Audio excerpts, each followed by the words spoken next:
Amna and Anaya sat under the ancient oak tree, their school bags tossed aside like forgotten burdens. The school bell had rung 10 minutes ago, signaling the start of Mother's Day weekend, yet there was no joy in their hearts. Amna traced a slow, lonely circle in the dirt with her shoe. "My mom spent all last night writing medical reports," she said, looking down at her empty, dusty palms. "I have no money for a gift."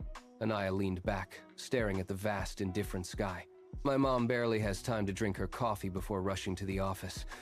I wanted to buy her something grand, but I only have 3 small coins."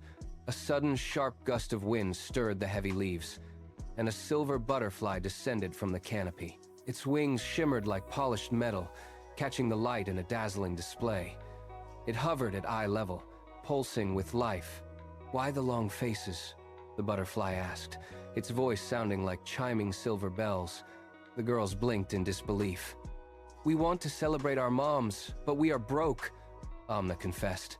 The butterfly darted toward the old library, signaling them to follow. They sprinted behind it, weaving through narrow alleys and hidden paths until they reached a forgotten, secret garden. In the center of the garden, a tree pulsed with a deep golden light.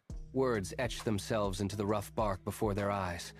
"Mothers are real superheroes." 2 plain glass jars materialized on the soft grass. "These are love jars," the butterfly whispered, its wings sparking. "Fill them with deeds, not money. True love is found in the things you do, not the things you buy." The girls looked at the jars, a new spark of hope igniting in their eyes as they understood the secret. The next morning, the sun was barely a sliver on the horizon when Amna crept into the quiet kitchen. She scrubbed the stove until it shone like a mirror and packed her mother's medical bag with a fresh sandwich and a crisp apple. Across town, Anaya stood over the ironing board. She carefully pressed her mother's work shirt until every wrinkle vanished, then tucked a handwritten note into the pocket. By afternoon, the jars in the secret garden began to glow with a soft, steady pulse. When the mothers returned home that evening, they found their living rooms transformed. Hand-drawn banners hung from the walls, and wildflowers from the garden sat in jars on the tables. Amna's mother dropped her heavy medical bag, her eyes reddening with tears as she pulled Amna into a long, silent embrace. Anaya's mother walked into her room, found the crisp, ironed shirt, and pressed the note to her chest, feeling a warmth she hadn't felt in years. The love jars in the garden suddenly rose into the air, shattering into a magnificent shower of golden stardust that drifted through the city streets, settling into every home and heart.